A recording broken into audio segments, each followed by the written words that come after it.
Hello, friends. Today I am joined by Yvette Hampton, who is the producer and host of the documentary Schoolhouse Rocked, the Homeschool Revolution. She's also the host of the Schoolhouse Rocked podcast, which I've had the privilege of being on a couple times now. As a mom who is concerned for the future of this generation, Yvette has a deep desire to see a culture shift by encouraging people through God's word. She and her husband, Garrett, have a passion for strengthening and equipping families and the homeschool community by teaching parents how to live out their convictions and point their children towards Christ. Her greatest joy in life is being a wife and mom, and you can learn more about Yvette by visiting schoolhouserocked.com. Well, Yvette, there at the beginning, everyone always hears the official, introduction and bio, but would you just tell us a little bit about yourself and your family and how you guys got started homeschooling?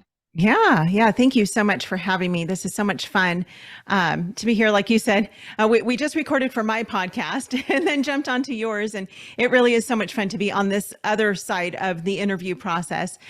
So yes, I am Yvette Hampton. I am a child of the King. I love Jesus with all my heart. And I don't say that flippantly. I say that like I cannot do this life without him. I have two daughters. Brooklyn, my oldest, is 17 and she's going into her senior year of high school. My youngest is 12. Her name is Lacey and she's in middle school now. And my husband and I have been married for 28 years. We are a family who serves the Lord through the Schoolhouse Rocked ministry. And it's completely ironic that we do that because years ago we said we would never homeschool. As a matter of fact, we had been married for about 11 years before our oldest daughter was born. And for 11 years, we said we would never do that to our kids. We would never do that to ourselves. Like we just had every misconception. We believed every negative stereotype that there was about home education. And we just said, that's not for us. I was not the homeschooly type of person. And so it seemed ridiculous that we would do something like this. But the Lord had a different plan. And when our oldest was 4 years old, we went to our first homeschool convention and we heard all of these speakers. And it was literally like in one weekend alone, the scales fell from our eyes. And what we saw was that it wasn't just about the academics. And that was the part of it that scared me was I can't do the academic part. Like I don't know how to do that. I barely made it through school on my own. And I can't teach my kids. I'm not a teacher. I didn't go to college to teach. I had all of these thoughts and beliefs. But the Lord showed us that weekend that it is so much more about discipleship and about relationships, and that curriculum is important, but character trumps curriculum, and reading is important, but relationships trump reading. And so once we started to see those things and our eyes were opened, we said, oh, this is totally different than what we thought. And so I really went into it with, honestly, my knees knocking and sweat on my brow. And I was like, what am I doing? I have no clue, but I know that this is what the Lord is calling us to do. And so we jumped in with, everything that we had and trusted the Lord. And so now we're getting ready to graduate our oldest. And it is amazing to me. Just to see the Lord's faithfulness in it. So that's kind of how we got into homeschooling. I know that is going to be an encouragement to a mom who's like thinking about this crazy homeschool thing to hear that, because I have talked to moms who maybe have a 3-year-old and a 4-year-old and they're thinking about homeschooling, but they're asking questions like, well, what about a high school transcript? And what about calculus? And it's like, oh, okay, let's start with what the big picture, most important things are, like you were saying, discipleship, and start there. And then you'll work through some of those challenging things down the road. And it's really not as scary as you might think. No, it's not. God is so faithful. Seek first the kingdom of God and his righteousness, and all these things will be added to you. And really, that's what we've tried to do the best that we can, is just seek him, trust the Lord. Well, Yvette, you started saying you would never homeschool. Then you went to this convention and you were like, wow, I see a different vision for what homeschooling can be. And now you're looking forward to the graduation of your oldest. Congratulations. Yeah. But how have you seen your philosophy of education, like your approach to homeschooling, grow and change over the course of all those years? Yeah, that's a great question. When we first started, honestly, our why in the beginning was when we very first started even considering it and went to this homeschool convention. It was more because of a kind of physical safety thing for our daughter. We lived in, we're from Los Angeles, so we lived in LA County. So we were in the LA County school district, and we were seeing that these schools were not physically safe for her. And, we're hearing about all these school shootings and this and that. And so we just thought, you know what? It wouldn't be physically safe for her to go. And then we topped that a little bit with, well, she will be taught evolution. And we don't really want her to be taught evolution, but I was kind of okay with it only because I thought, well, if she's going to learn that, I want her to learn that under our umbrella so that we can debunk it when she comes home. And I had this idea that, what all the stuff that she's going to learn in the classroom, it's going to be fine because she's going to come home and we're going to undo it, which is ridiculous because what I didn't realize was, as Luke 6:40 says, that when a student is fully trained, he'll be like his teacher. When we're putting our kids in a classroom for 40 hours a week, they're going to likely become more like their teacher. And we're saying to our kids, this is what is true. Go learn from this teacher who says that 2 + 2 = 4. And also that we evolved from slime, right? So kids can't differentiate those two things. And so that kind of became, in the beginning, that was really what our idea was it's not going to be safe for her to go and she's going to learn evolution. 12 years ago, 13 years ago, all of the other stuff that's going on in, Drag Queen Story Hour and, Pride Month and celebrating all this stuff. My body, my choice, like that wasn't, it existed, but it wasn't pushed so hard in the classroom. So that really wasn't our thought process at all. But as we have homeschooled over the years and the world has pushed further against truth and further against Christ, we have found ourselves clinging even tighter to the truth of God's word and wanting to teach our kids, this is what truth looks like. And they're exposed to all of that stuff. I mean, you walk into any store or any mall and you see all the evil around you, but we can still have those conversations with our kids of this is what the world is doing. This is what the world believes. But as Christ followers, this is what we believe. And so I think our whole idea of education has really changed in that it started out as a physical safety thing and some of the things that you might learn that we can debunk too. It's really all about Jesus and using everything that we do to point our kids to Jesus. And even when you think about the different subjects that we teach our kids, math, well, how do you incorporate God into math? Well, that's easy because God is a God of order, not chaos. How do you incorporate him into history? Well, in the beginning, God created the heavens and the earth, and you start there and you get to see God's story throughout the last 6,000 years. And with science, you teach them science and they have to learn the basics of science so that they understand God as creator. And we teach them to write so they can write about him. We teach them to read so they can read about him. Like everything that they're learning is we incorporate truth into it and use that as a tool to point them to Jesus, not just a tool to teach them academics for the sake of saying, I've got a really smart kid who knows a lot of facts. And so I think that's really where we have changed our kind of philosophy of education, of going from, it's not just about the physical safety, it's about their spiritual safety. And what a joy it is to be able to show our children the beauty of the Lord in everything that we're studying in our homeschool. Such a gift that we have. Yeah. Yes. Well, that in and of itself is a beautiful part of homeschooling. But do you have any other favorite parts of homeschooling? Oh, by far my favorite part of homeschooling is the relationships that I have with both of my girls. And even with my husband actually works from home. We are blessed that he is able to do that. He hasn't always, but for the past several years he has. And so we get to do life as a family. And I never imagined that I could have the kind of relationship that I have with my 17-year-old that I do, and with my 12-year-old that I do. People often will say, oh, those teen years, they're so scary and they're so terrible. We were at a restaurant not too long ago and there was an older couple sitting next to us. And I mean, this man was probably in his 70s. And he just said, oh, you got teenagers. Those teenage years, they're awful.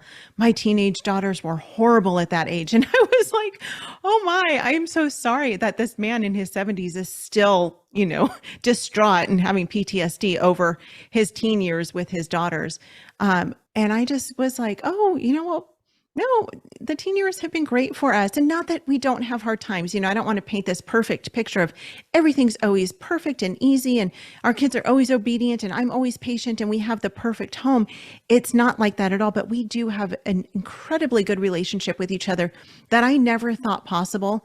And I am certain it is because we do life together and we get to just share in everyday experiences with each other and work through the issues and the problems that arise because we live on earth. And so definitely the relationships, that is by far my favorite part.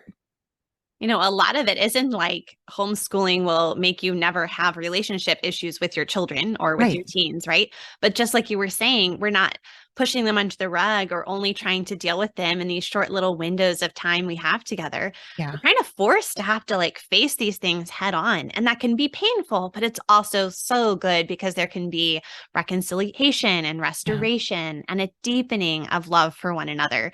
So yeah, I'm so glad. I would miss my kids if they were gone. And I love the Right. teen years. It's so exciting to see them becoming their own people. Like they're not just parroting back stuff I've said. They have their own opinions and it's Yeah. really fun. So yeah, if Yeah. you're looking towards the teen years in trepidation, do not be afraid. It's a beautiful part. Yeah. And it's funny. I'm just thinking about last night. My oldest daughter, she's just dealing with some things, and it's not a relationship thing between her and I, but she's just life things. And so we were up till almost midnight, just talking through it and praying through it together. And I didn't have that worry that she's got to get in bed because she has to get up at 6 o'clock in the morning to get ready for school. Like, it was okay for us to stay up until midnight. It would be fine to stay up till 2 in the morning if that's what it takes to discuss these things and to be able to be there for her and help her walk through these difficult times of life, because we're not on someone else's schedule. It's just us. And so it really is a great privilege to be able to walk through life with them. I love that. Well, Yvette, what have been some of the more challenging parts of homeschooling? We all face them. It's not always perfect and roses, right? And then how have you sought to overcome those challenges? Well, that's a good question. So I'm going to be super transparent and honest with you. For me, the hardest part by far, hands down, has been the academics. I really struggled in school. Like I mentioned before, I was not a good student. I hated the academic part of school. I loved the social part of it and really struggled as a student. I have a hard time comprehending things oftentimes, and I just really struggled. And so the academic part has actually been the hardest part for me as a homeschool mom. The funny thing about that is that the Lord, he thought it would be a good idea to place in our laps this ministry called the Schoolhouse Rocked ministry, where I've now spent 5 years interviewing other homeschool experts. And we made a movie about homeschooling and interviewed homeschool experts. And so while I've struggled with it, the Lord has brought so many people into my world who have helped guide me through this. Like one I think about is Rachel Carmen. She has been an incredible mentor to me, she encourages me. I can go to her and say, hey, what about this thing? How do I deal with this? And she'll just walk me through it because she has 8 kids and she's already done it. She's graduated all of her kids. And so really having those women, those Titus 2 women who have gone before me and who have done this successfully, to go to them and just say, can you help me with this? I really don't know what I'm doing here. I really need help in this particular subject or this particular area of homeschooling. And so, yeah, the academics have been the biggest challenge for me. And still, I get to see God's faithfulness. And really, it's all about going back to Him and just trusting the Lord. He's called us to homeschool our kids. And so we've been obedient to say yes. And sometimes I feel like Queen Esther, like if I die, I die, but I'm going to do this either way. But God is so faithful. And so that's really what I cling to.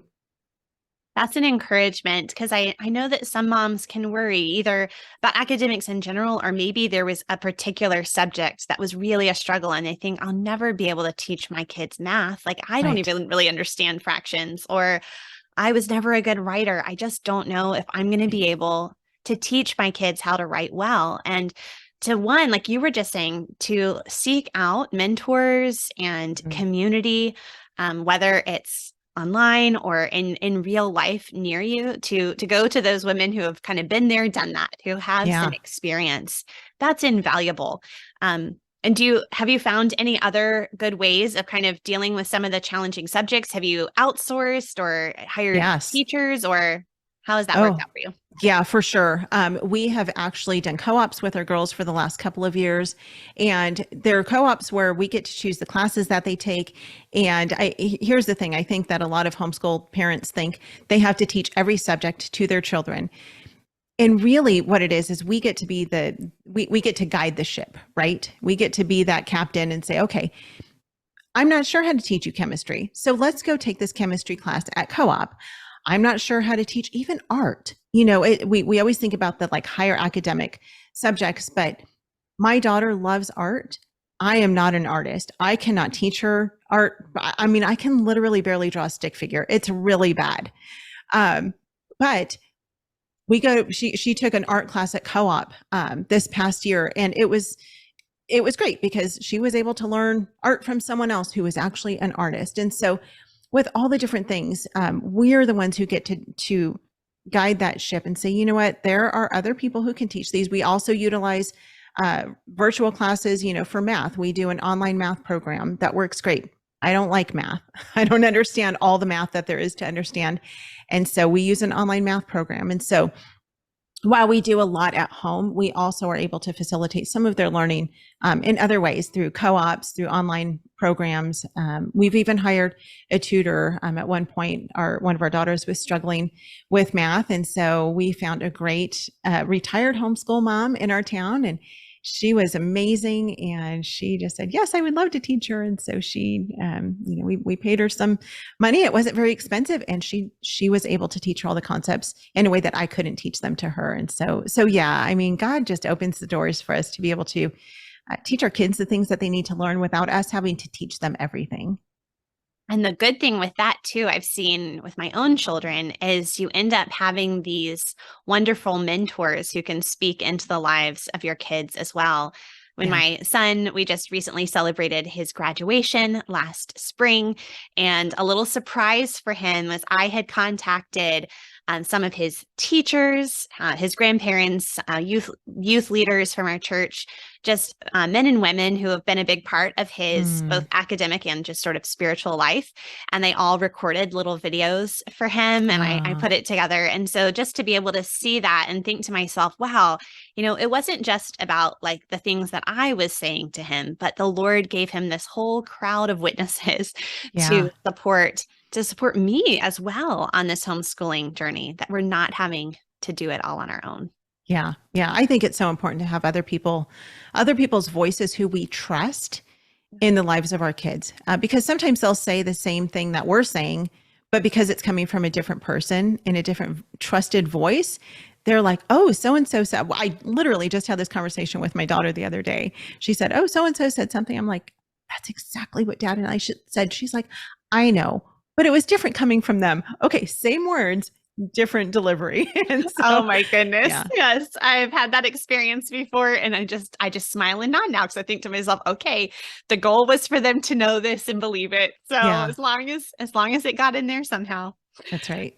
Well, Yvette, do you think there are any common misconceptions that people may have about homeschooling? So many that we made a whole movie about it. I think that still it shocks me, but still people will say homeschoolers are unsocialized. They don't know how to function in the world. And I'm like, have you met homeschoolers today? Now, maybe back in the day that was true. Now you're a second generation homeschooler, but you are super personable and friendly. But there are some who, and I think it goes back even further to when it was illegal to homeschool. In some states, where those kids had to literally be locked in their homes for 5 days out of the week during the school hours. And those kids, there were some weird kids out there, but you know what? There's weird kids in public school too. And so that's the whole weird, like, homeschoolers are weird. Yeah. Have you walked through them all lately? Public school kids are weird too. Like, what kind of weird do you want? So Kids in general can just be odd because they're trying to figure out life. They're trying to figure out who they are and where they belong in this world. So I think the socialization thing really is a misconception that some people still believe. But I think the greatest misconception is that parents think that they can't do this. They think, I don't have what it takes. I'm not patient enough. I'm not smart enough. I'm not organized enough. I don't have all of the things. And therefore, I can't possibly teach my children at home. And instead, going back to what we were talking about before, there are so many resources for us to be able to utilize today, and free resources too. Another one is that people often think, well, I can't afford to homeschool. It's maybe for those who have money. Well, we don't have a lot of money at all. We don't do charter school, so we don't get money from the government. Like we have been able to homeschool for 13 years by the grace of God, and He has provided every single thing that we have ever needed to home educate our girls. And so God always provides when we're obedient to Him. I would say though that the one misconception that I think a lot of people have, and I think a lot of people don't talk about this, is there are many parents who will say, well, I'm not called to homeschool. Maybe you're called to homeschool, but I'm not called to homeschool. And I would argue that as Christian parents, we are all called to home educate and disciple our kids. And I know that that's a really strong statement. I know that a lot of people will push back on that. But when we look at Psalm chapter 1, and you look at the chapter as a whole, it says, blessed is the man who walks not in the counsel of the wicked. And you could stop right there and just say, blessed is the man who walks not in the public school system. But blessed is the man who walks not in the counsel of the wicked, nor stands in the way of sinners, nor sits in the seat of scoffers. But his delight is in the law of the Lord, and on his law he meditates day and night. And so you take that last part of verse 2, and on his law he meditates day and night. Well, how can our kids possibly meditate day and night on the word of God and on God's truth if they're not with us to help them meditate on it? And when they're in a school that's teaching them everything that's contrary to the word of God. And so I think a lot of times parents will say, that's great that you're called to it, but I'm not actually called to homeschool my kids. And I would say we are all called to disciple our kids so that they're not walking in the counsel of the wicked, and that they are meditating on the word of God day and night. And we get to help them do that as their parents. And we don't do it perfectly. We screw up all the time because we're sinful human beings. But the Lord does help us to get through this and to really give us opportunities as our kids are with us to really meditate on God's truth all throughout the week. Yeah. So if a mom is listening and she's starting to get this vision for homeschooling, or she's thinking about it and she's just not really sure where to start or what she should even think about first, sometimes it can feel overwhelming. If you were talking to a new homeschool mom or one who is considering homeschooling, what would be the most important bits of advice that you would want to say to her? Yeah, I would say for sure, find a mentor or a few. Find people in your world who will pray for you, who will pray with you, and who will just help guide you. Moms who have gone before you. Most places have them. Now, I know we're talking probably to people who live in other countries where it's not as prevalent, not a lot of people homeschool. But that's where, podcasts like yours comes in to play. And even, and I cringe to say this because you have to be really careful with it, but even social media, sometimes you can be part of groups that are really encouraging, not homeschool gossip groups, because those exist and those are just, I think, so damaging. But there are some really great Facebook pages where people can interact with one another and ask questions and get biblical encouragement and advice if you don't have that where you live. But if you live in a place that has other homeschooled families, hopefully you have other homeschool families in your church, or you have a homeschool community around you, cling to that. Find those other like-minded families who will help walk you through the journey of homeschooling. And then you get to be that to someone when you get through your journey, and you get to help encourage them as well. I love that encouragement. Community is so important. Two are better than one, right? When one falls down, his friend can help him up. Yeah. And sometimes we need to be that person who can lift up someone who's struggling. And I know that for myself, I often need that friend who can come and remind me of what's true. I will mention here that I am a part of Made to Homeschool, which is a brand new online homeschool community. It Oh, is yeah. started by Christian homeschool parents for Christian homeschool parents. And so it is a place to ask questions to people who have experience. Lots of different styles of homeschoolers are there, but those of us who are kind of the mentors, so to speak, in the group are all believers and really have a heart for encouraging and being a safe place on the internet for homeschool parents. Love So it. I'll put that link in the show notes, or you can just go to humilityanddoxology.com/m2H. But Yvette, I wanted to ask you a little bit about your family's adventure making Schoolhouse Rocked. You've mentioned the movie, the documentary you guys filmed a few times. And I think you guys sold your house and traveled the country and had this crazy, amazing adventure. So can you tell me a little bit how did you decide to do this? And do you have a favorite memory or a favorite moment from that whole process? Oh, so many favorites. Yes. Yeah, it's been quite a journey. So it's a long story, but I won't tell you the whole thing, all the details, because that would take us forever. But in a nutshell, about 7 years ago, the Lord called us. Like I said, we're from Los Angeles, and we had known for years that the Lord was just prompting us to leave California, but we didn't know where we would go. We didn't know how we would get there. We didn't know what we would do. And my husband had worked in the Hollywood film industry for many years. He worked in the music industry before that. And that industry wasn't for us. It was very hard on our family, but the Lord was able to use that for my husband to get tons of experience in filmmaking and just in the world of movie making. And so we were in our, I think, 6th year of homeschooling at that time.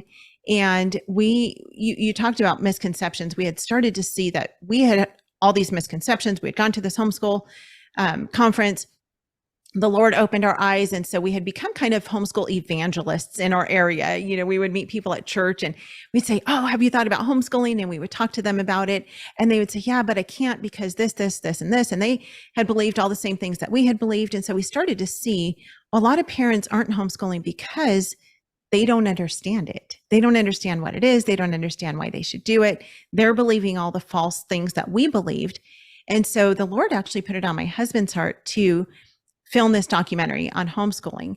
And at the same time, he literally, it's kind of a crazy story that I don't have time to get into the details on, but he made it clear to both of us that it was time to leave California. It was time to go.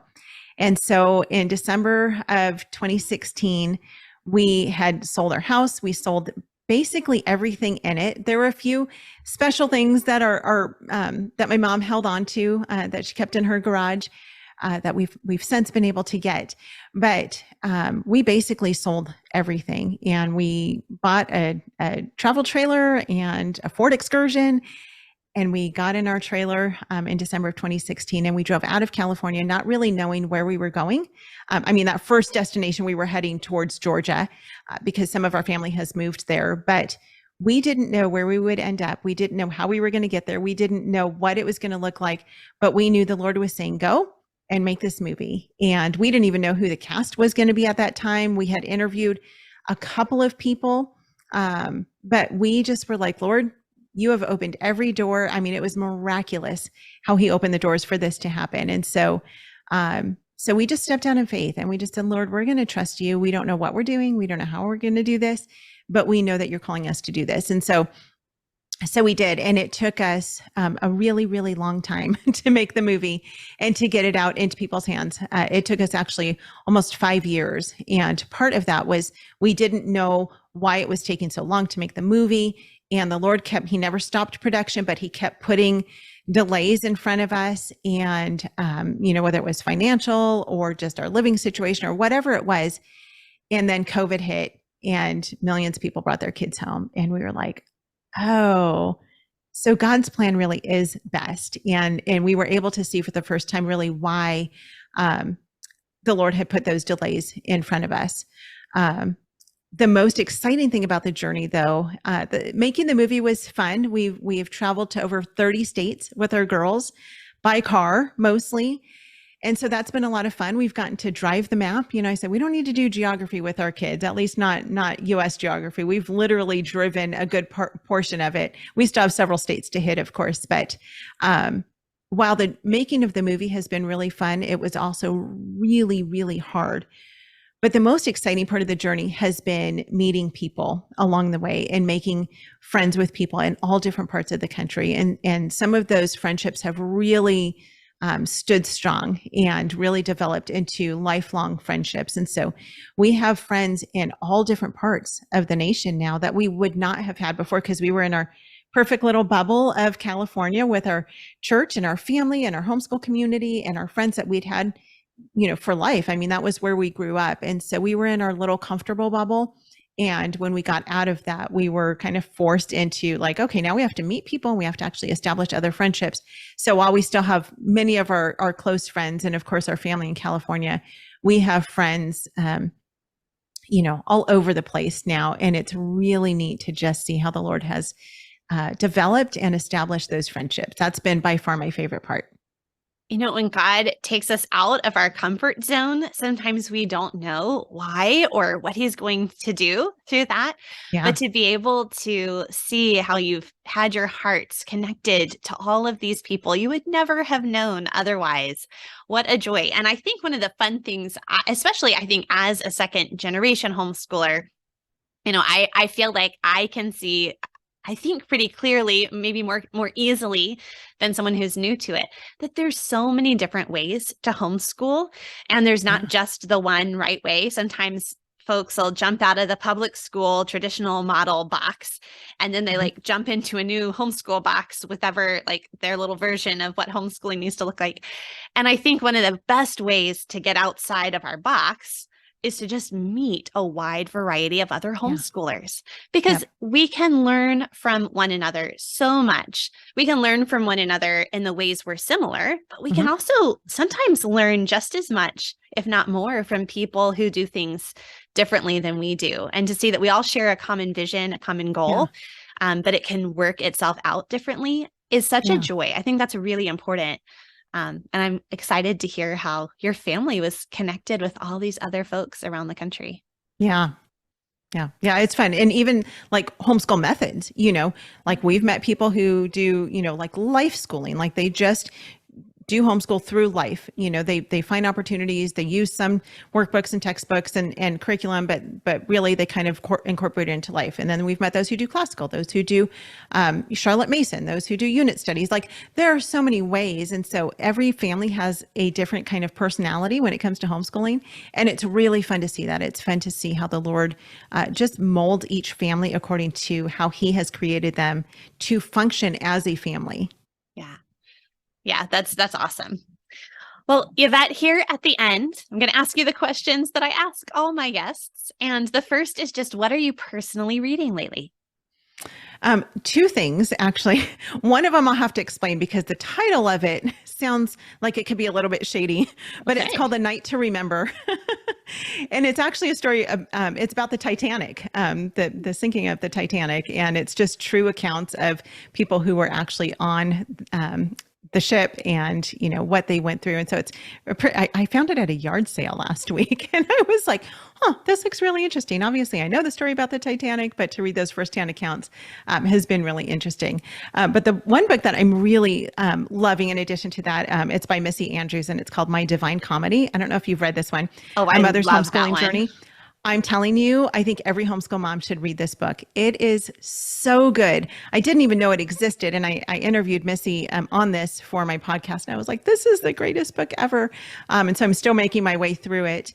But it is such a fantastic book. And I just love her transparency and just sharing her heart of, this is what I thought my homeschooling was going to look like. And this is what it actually looked like. And here's what the Lord did through my journey. And so I love her honesty. And again, this is another way you ask, what does the mom do who feels like she can't homeschool? there are so many books available for parents. I think of Nikki Truesdale wrote a book called Anyone Can Homeschool. That's another great one. But this one here, I think, is just incredible. My Divine Comedy. So that, and then just in my personal reading time, I'm reading through the book of Titus, and I love it. I just keep reading. I'm reading through the New Testament right now. I'm reading, through my whole Bible again, and so I'm back in the letters from Paul, and I love the book of Titus so much, which is perfectly relevant for a conversation today, because I have those Titus 2 women in my life, and I really strive to be that in the lives of others as well. Yes, indeed. Oh, I am so glad you're reading that book by Missy. Highly recommend that to so many. And anyone who's listening, if you're, trying to find it, you actually can only purchase it from Center for Lit. That's the Andrews website. Center for Lit is also just a great resource. They have several wonderful podcasts themselves if you want to learn how to think as a Christian about literature and deep ideas. Highly recommend their stuff. And Missy's been on this podcast before too. I just really respect her and love that book. So I'm glad you brought that one today. Yep, I love it. Well, the final question I have for you is, what would be your best tip for helping the homeschool day run more smoothly? This might be a bit of a surprising tip that I think a lot of homeschool moms might not give, but it has worked the best for our family, is to let your children sleep. We often don't start school until noon, sometimes 1 o'clock in the afternoon. Both of my girls are just night owls, just like their dad. I'm not. I love to get up early in the morning, and I have the whole house to myself, and it's quiet, and I can spend time with the Lord. I can work. I can do, whatever it is I need to do. But the other 3 members of my family are night owls. And so my girls, rarely are they in bed before 11 o'clock, and it's usually somewhere near midnight. And so I let them sleep in. I do not make them, rise and shine at 8 in the morning and get to work, because what I've learned is that when they are really tired, if they're not well rested, they're not going to have good attitudes. They're not going to learn well. And it's just going to be kind of a difficult day for everybody. And so homeschooling allows us the freedom and the privilege of being able to rest. And also it's important for them. It's important for their brain development. It's important for their body development. I've got 2 teenage girls, and they need to sleep. They need to rest. And so I let my girls sleep. Now, I don't let them sleep until 1 o'clock in the afternoon. And they would sometimes if I let them. I do get them up in the morning, but usually they're up by 9:30, somewhere around there, dragging themselves out of bed. So yeah, sleep is important. Sleep is important. It's a gift from the Lord for sure. Amen. And now as I'm getting older and sometimes wake up in the middle of the night and can't go back to sleep, I think to really, really begin to appreciate that sleep. Yes, for sure. But the flexibility of the schedule, the fact that homeschooling allows you to make that decision that works well for your family, is so great. I know that there are people I know who have a parent who works like a later shift work. And so they would never see that parent if they, did homeschool in sort of the traditional hours. And so they've been able to kind of reorient their family's whole time zone shifts, or I don't know what the right phrase schedule, just to reorient around, a parent's shift work. So again, that's not specifically sleep, but it kind of goes along with what you're saying, that you guys can kind of adjust the time when you would do your school because we can. We have the freedom to do that. Yeah, that's exactly actually what happened was when Garrett, my husband, was working in the film world, he would get home from work at, 9, sometimes 10 o'clock at night. And so from the time my girls were itty bitty, if I didn't keep them up, he would not get to see them ever. And so it worked for our family. And that's just always kind of stuck with my girls, is that we just have a late bedtime, and it's okay. And I have heard, parents worry and say, well, if my kids aren't on a schedule and they don't learn to discipline themselves this way, what's going to happen when they get into the adult world and have a job? Well, my oldest daughter's had jobs where she's had to get up early in the morning, and she does just fine, because when there's a paycheck attached to it, she will get up to do anything. And so it's not a problem. They're able to get up for church, and we're able to be at church at 10 o'clock on Sunday morning. I mean, it's not an issue when it's necessary, but on the days when it's not necessary for them to be up early, I would rather them rest. Yvette, this has been a wonderful conversation. Thank you for chatting with me today. Please let us know where people can find you all around the internet. Yeah, everything that we do, our whole ministry can be found at schoolhouserocked.com. It's ROCKED. And we've got a link to the movie there. You can stream it for free. So it doesn't even cost you anything. You can watch the movie. Our podcast is there. We actually have 2 podcasts. We've got a blog that we post on every now and then, but really the podcast and the movie are our main thing where we encourage people. So everything can be found at schoolhouserocked.com. And thank you so much for having me. It's been such a pleasure. I will have links to all those things in the show notes for this episode over at humilityanddoxology.com. And I look forward to the next time we get to chat.